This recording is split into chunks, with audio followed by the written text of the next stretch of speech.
You've heard in the movies when you talk about journalists and newspaper stories and publishing stories, journalists think in terms of angles. They'll say, what's the angle, what's the angle? You have to learn to think in terms of angles. So here's, I'll flip it one more time now. You have to think in terms of how many ways can I slice rocking horses. So you see here I created a table, and across the top you can think about rocking horses in terms of profiling an artisan. We restored old 100-year-old rocking horses, so we could talk about extreme makeovers of rocking horses. We could talk about the tree change lifestyle. We could talk about self-sufficiency, which was what we're working towards. We could talk about the 5,000th horse, which has appeal for woodworking magazines because guys are obsessed with numbers, as you know.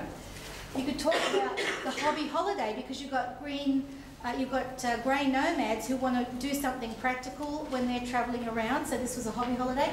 And you've got the small business angle. Then down this side here, I grouped magazines according to types. You've got parenting magazines, women's magazines, seniors magazines and papers, small business mags, country living and decorating, the Telegraph, Herald, regional, local newspapers, woodworking, in-flight and travel, and green living farming. And you see I've crossed the box, so my artisan accented story could be conceivably sent to editors of magazines of this type, right? So you cross-match. Self-sufficiency could be of interest to women's magazines, seniors magazines, and green living farming magazines, and even in-flight and travel magazines.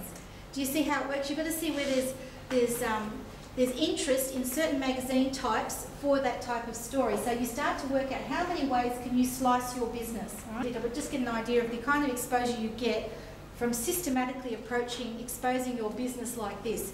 And you need to set yourself a goal. Say, this year I'm going to tackle these magazines, or this year I'm going to tackle this angle, or this 6 months I want to have got into this magazine. So I set myself real tangible goals that I'm going to be in this magazine, this magazine, this magazine.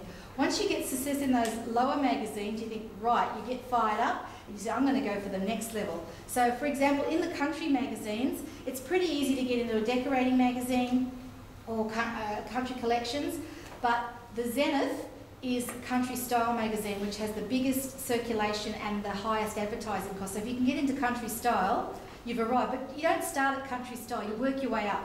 And you leave a little gap between when you approach Country Style and when you approach Australian Country Collections, all right? Because they won't run anything if it's been run 6 months ago in a competitive magazine, so you've got to leave a bit of a space. So you think like an editor, you don't want to be a has-been running it too, so you've got to make it a little bit different.